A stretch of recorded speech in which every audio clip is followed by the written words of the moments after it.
Grandison really changed my life.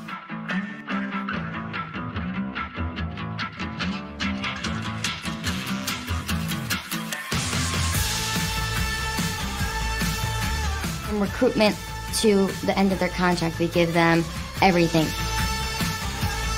It's been the greatest job that I've had. I started out with a work visa under Grandison, and then they sponsored my residency, and then I became an American citizen, and then I moved up from a staff physical therapist to running a rehab department. Grandison was the one who opened all those doors for me.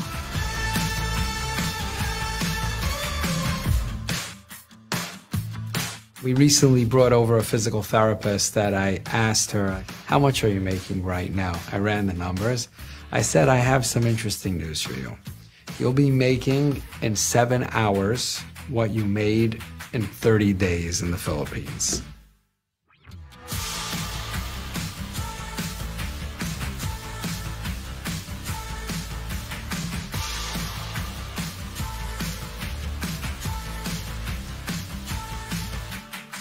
This is probably the biggest change that will occur in your life.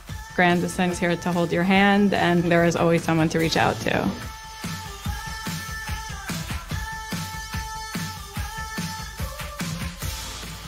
We're not dealing with a product, we're not dealing with a computer program, we're dealing with people and people's lives. And every step of the way, we try to take that into account.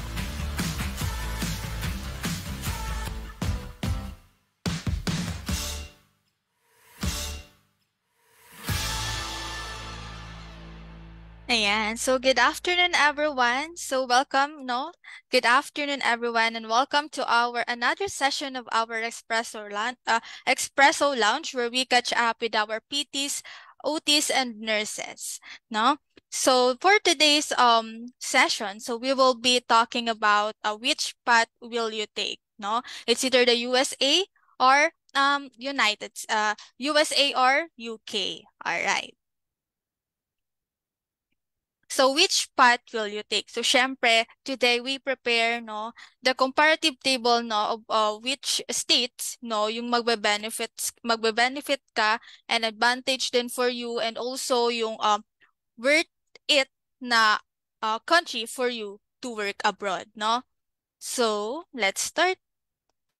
Ayan, so topic to discuss. So, we have the USA versus UK, sponsorship and benefits, raffle promo mechanics. So, to our OTs, no? Ayan yung mga fresh graduates that are currently reviewing for the local boards. Ayan. So we do have a raffle promo for you. Ayan. So stay put, stand by, no, sa ating FB Live. So mamaya malalaman natin kung kailan yung raffle date for that promo. Okay, so let's start. Ayan. So also we do have sponsorship and benefits, no? Ito yung mahalaga din na antabayanan ng mga utis natin. Okay? So here. So wag na tayo magpaligoy-ligoy pa, no? So let's expose, no? Let's explore, no? When it comes to the visa type, no? When it comes to USA and UK. So for example, ayan, if your path is United States, ayan. So, syempre, if you will be joining Grandison and yung path mo is United States, so this is the kind of visa that we will be sponsoring for you. EB2 permanent visa. So, which means, no, bago ka pa lang ma-deployed in the United States, you are already a green card holder, no? So, when it comes to our visa type, so for your information, OTs, no? So, ito pong visa ay nagre-required ng advanced degree. So for example, if you are an occupational therapist, no, and pathway mo is United States, for you to be eligible and qualified in this kind of visa, you'll need to have an advanced degree, either master's po yan or OTD, or OTD, Doctor of OT. Ayan. And next is a skilled worker visa. So for example, if yung path mo naman, no, is UK, so possible that this is the kind of visa that you will be getting, no? So see the difference of a skilled worker visa compared to the permanent residency, no? So it's your choice, no, kung ano yung visa na ipagsesettlean mo. Okay? Sa skilled working visa, ayan. So when it comes to the exam and review for US, so syempre sponsored yan. Sponsored if you will be joining Grandison. Okay? So, next, kapag UK naman, no, possible that is reimbursable or self-pay. No, reimbursable po sa employer mo, and for you, self-pay naman siya. Okay? So, work experience. Ayan. So, syempre, no, kung mag-work ka lang din naman abroad, no, so syempre make sure mo muna kung yung country ba na yan is nagre-required ba ng work experience. Okay? So, first is that when it comes to the United States, and if you are under Grandison, no, for your information, OTs, no, Grandison accepts zero experience, no. So, actually, we do accept na nga po, no? As I have mentioned earlier, we do accept na yung mga fresh graduate na mga OT and currently reviewing for the local boards. Okay? Ayan. And the next is if yung path mo naman is UK, it requires 2 years. So when it comes to work experience kasi, no, sa UK, possible that is kailangan mo pa ng work experience. Hindi lang siya 2 years, more than 2 years pa nga. No? So, meron pa ngang nire-required na kailangan meron kang specific or years of experience, no, in specific kind of setting before you are eligible and qualified, no, at bago ka makapag-apply sa UK. And processing time. So, syempre, ito yung mahalaga na i-consider din natin, no? Kung saan nga, kapag nag-process ba tayo, worth it ba yan pag natapos? No, worth it ba yan? Okay? So, syempre, when it comes to the United States, no, hindi naman natin mapagkakailan na that is longer, no? Since that mamaya, no, malalaman natin, no, kung bakit nga ba longer, no? At hindi agad-agad. Okay? But, masasabi ko lang din na longer, but that is worth the wait then, especially when it comes to the OTs, no, na talagang yung country na hinahanap nila is talagang magbe-benefit sila, no, syempre yung meron siyang cost, yung parang kinukonsider mo yung cost of living, yung salary, no, sumamaya, no, madediscuss din natin siya. So, syempre, kahit na longer yan, masasabi din natin na worth the wait din naman yan if you will be joining Grandison. Okay? Next is UK. Shorter siya, no?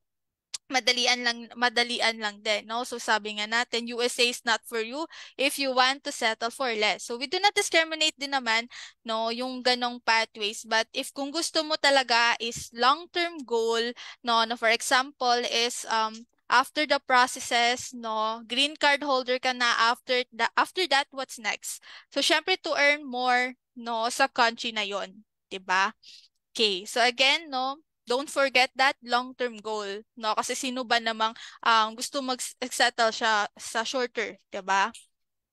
Okay, next is job security. So, syempre mahalaga to, no, na kung gusto mo din mag-work abroad, no, make sure kapag if you're looking for an agency or kung anong country man yan, kailangan yung job mo is, ayan, secured and guaranteed. So, here in Grandison, no, once you join Grandison, yung job mo is already secured and guaranteed. No, paano paano ba natin nasabi yan? So actually si Grandison po kasi we do have a lot of client facility or partner client facility po in the United States na patuloy na nagtitiwala kay Grandison, no? So that is why, no, marami tayong mga ayan, partner facility, and also yung job mo is secured and guaranteed. Okay, kasi pagdating mo doon, no, meron ka talagang trabaho, no? Ikaw na lang yung hinihintay. Okay? And UK, no naman, no? So, hindi natin masisigurado or magaguaranteed na meron nga bang work na naghihintay sa atin. Okay?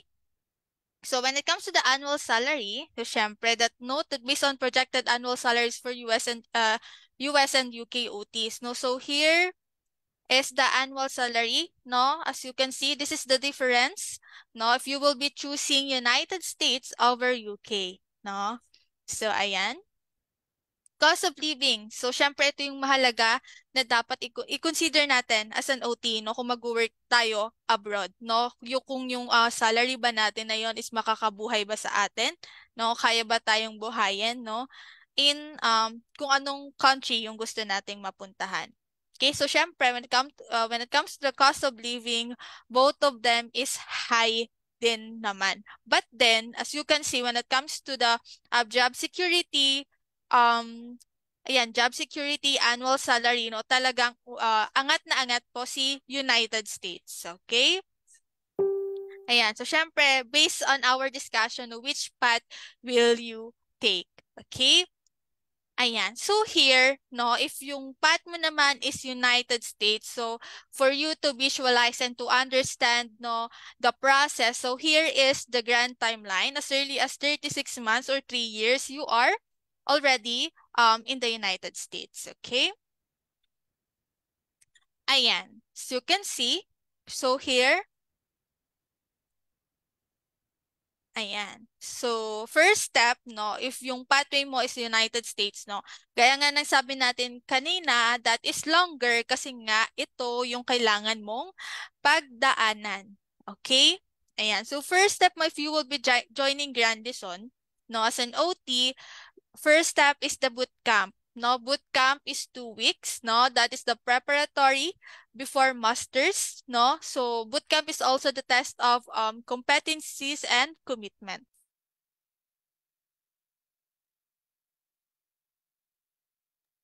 Ayan. So next is, for example, you already passed the boot camp, no? Your next step is the masters. So when it comes to the masters, OTs, no? We do have 2 partner universities. We have the UST and CDU. And also, as you can see, we have a partnership with the University of Perpetual Help System. So that is in Binyan, Laguna. So this is for the OTs, no, who wants to take an OTD naman. Okay, so ayan, so for your information, OTs, no, and also, ayan, sa mga OTs na ang mga live viewers natin, no? For example, if kung gusto mo naman mag-OTD at mag-join ka kay Grandison at gusto mo mag-OTD, then, ayan, partner po natin si Perpetual Binyan. Okay? And syempre, yung timeline din natin when it comes to masters, that is 2 years. Okay? Ayan yung timeline natin. Ayan. So, for example, ayan, no, graduate ka na ng masters mo. Okay? So, I can recommend you already that you can take na ng TOEFL mo. So, we will be endorsing you po sa ating in-house partner na review center, which is CJH Premier. Okay? So, syempre, it takes 1 month, no, or 2 months, no, for you to have a review for your TOEFL. Ayan. Ayan na yung timeline as at least, no, nabivisualize natin kung paano nga ba, no, kapag pinili ko yung United States, no, paano nga ba yung timeline. So, ayan po siya. So, for example, you already graduated sa master's mo, nakapag-TOEFL ka na, syempre mahalaga na pasahin mo yan, no, baka graduate ka ng master's mo for you to be eligible sa ating NBCOT. Okay, so third step is that permanent labor certification, OTED credentials mo, and BCOT review are all, si Grandison na po ang magpa-process niyan. So you only have to do is to comply yung mga requirements needed natin during that process. Okay, so it takes 6 months din naman. Okay? And NBCOT exam, so syempre here, no, it takes 1 month for you to review, no, sa NBCOT mo, or 7 months. So, nasa sayo yan if you are already capable na, already ka na to take the NBCOT. So, syempre, no, when it comes to the TOEFL and NBCOT, ayan, good news to our OTs who are watching our FB Live. So, that is 2 times sponsored of Grandison. No? So, Visa Credential Verification Certificate, no? So, syempre, yung perks mo of being a Grandison OT Scholar is that 1 week, no? You will be already receiving your Visa Credential Verification Certificate mo. Okay? And lastly, syempre, ayan, no, for you to visualize your timeline, no? So, syempre, the last stage is that EB2 filing, premium processing na po tayo. Okay, so imagine after mo pagdaanan lahat ng process natin, nag-bootcamp ka, nag-masters ka, no, 2 years. And also TOEFL mo and BCOT exam mo, so hindi mo na mamalaya na nung natatapos mo na yung process mo, no, padagdag din ng padagdag yung credentials mo, no? Naging MSOT ka na or MAOT ka na, tapos naging OTR ka na, no? So, syempre, yung parang achievement mo na lang din is that, ayan, once na-deployed ka, you are already a green card holder na, no? EB2 visa pa yung napagsettlean mo. Okay? So, at least, no, na-visualize mo kung ano yung pathway mo, no, when it comes to the United States. Longer, yes, but at least, no, it is already parang kumbaga yung long term mo, okay, kapag nandoon ka na, no? So, syempre yung problemahin mo na lang dyan, yung mag-earn more ka, no, to save more pa in the United States. So, here, no, we do not just offer an EB2 visa, no? So this is just an option 2, no, for our OTs, no? We do actually offer the H-1B working visa. So this is non-immigrant visa, no, to our occupational therapists, no? Sila kung gusto mo lang naman na mas mapabilis yung process mo, so you can actually apply for the H-1B visa. Ayan, so before we play the video presentation, so here, no, this is one of our testimonial na ng ating OT, no, first deployed OT in the United States. So here po. Hi, I'm Paolo G. Pimentel, and I'm a proud Grandison occupational therapist. For those who wants to go to the US, if you made your mind already, I want you to have your own research and determine how you want to go there.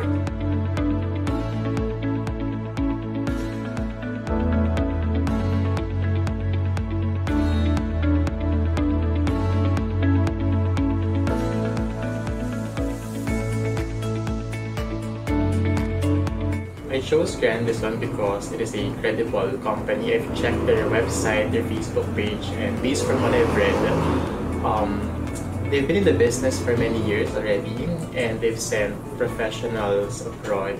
So it gives me an assurance that I'm in a good hands and that they're reliable enough for me or to help me in achieving my goals.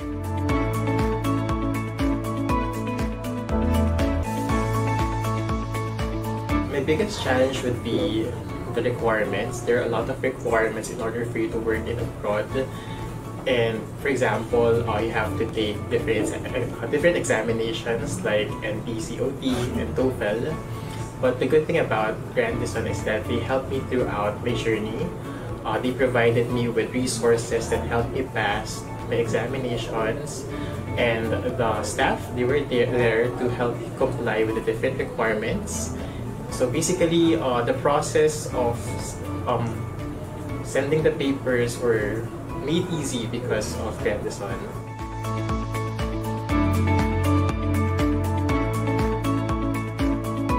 It's mainly because of the influence of my siblings. Right now, both of them are working in North Carolina.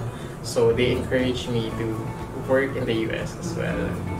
It's mainly also for professional growth.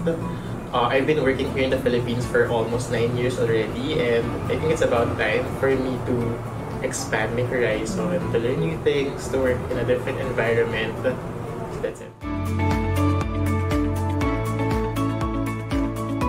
To be honest, mixed emotions. I'm excited, and at the same time, I'm nervous. Excited because I'm looking forward to experiencing new things, new work, but at the same time, I'm nervous because I have to adjust and adapt with new culture as well.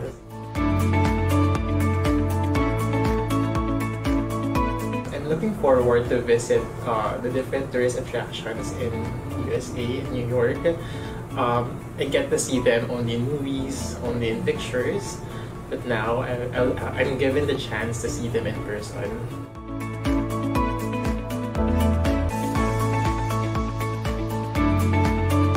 Just like what I've said a while ago, I'm also looking forward to meeting new people, having new experiences at work, dealing with other clients. I'm used with the practice here in the Philippines, and I'm looking forward in serving other people abroad.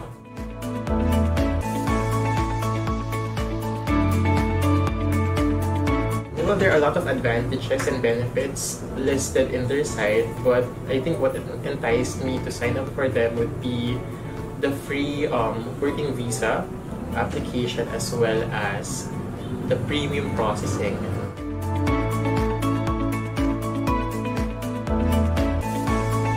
If you want an agency to help you with the processing of your papers, I'm encouraging you to maybe talk to Grandison and consider their agency to help you with your plans.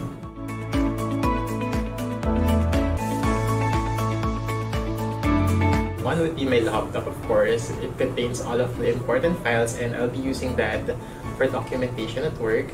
Second would be jackets and sweaters. It will be my first time to experience fall and winter season, so I think I wouldn't be able to survive their climate without those clothings. And lastly, important documents. I've already sorted them out, put them in one clear book. So yun, if I needed them, accessible lang siya sa akin.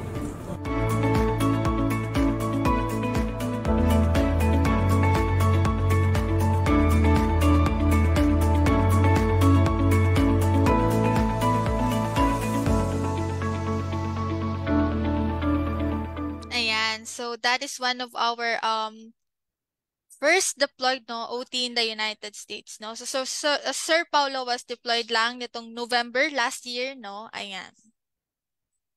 Hi, I'm Paulo G. Pimentel. So ayan. So which path will you take, no? So after our discussion, no, nakatulong ba yun sa inyo? Kung ano bang country yung ipupurso mo? United States ba or UK, no? So for me, no, so sa overall na discussion natin, no, so mahalaga na if you will be choosing, no, what country to go to work, no, is kailangan i-consider natin kung ano yung visa type, no? So syempre, hindi naman natin gusto na mag-settle for less. So syempre, first consider the visa type, cost of living, no? So syempre, mahalaga yung cost of living. Pagpunta ko ba doon, no? Mabubuhay ba ako, no? Especially, ayan, yung pangatlo, so syempre yung salary, no, yung salary ba na ito, pagdating ko doon, mabubuhay ba ako nito? No, so actually, no, speaking of the salary, no, here in Grandison, nakabase po yung ating salary sa PWD or prevailing wage determination, no, that is dictated by the Department of US Labor, no. So syempre, sure talaga na yung salary na ina-offer ni Grandison is talagang makakabuhay talaga for you, no, kapag United States yung pathway mo. Okay? Ayan. So here, ayan. So I think, no, patapos naman na yung ating discussion. So here, no, shout out, no, to all the OTs who are watching, especially sa mga fresh graduate who will be, no, taking the local boards on December. So we have here a promo, the raffle, no, for you guys. So this is to all open to all the BSOT local boards reviewees in December 2024 OTLE takers, no. So sign up now, no, for you to know more about it. So save the date now. So this is on the raffle date will be on December 20, 2024. Okay? Ayan. So here is the mechanics, no. So syempre, ayan. Must be a graduate of BSOT in the Philippines. Candidate must be a current local board reviewee and must be taking the local board this December 2024. Interested candidates must sign up to any of our promo registration forms from September 16 to November 30, 2024. So here is the raffle prizes are 10,000 cash reimbursement of the local board review fee, proof of enrollment to any review center or registration for the December 2024 board exam must be presented to claim the prize. Siyempre, the prize can only be claimed through Grandison Therapy's exclusive local agency partner.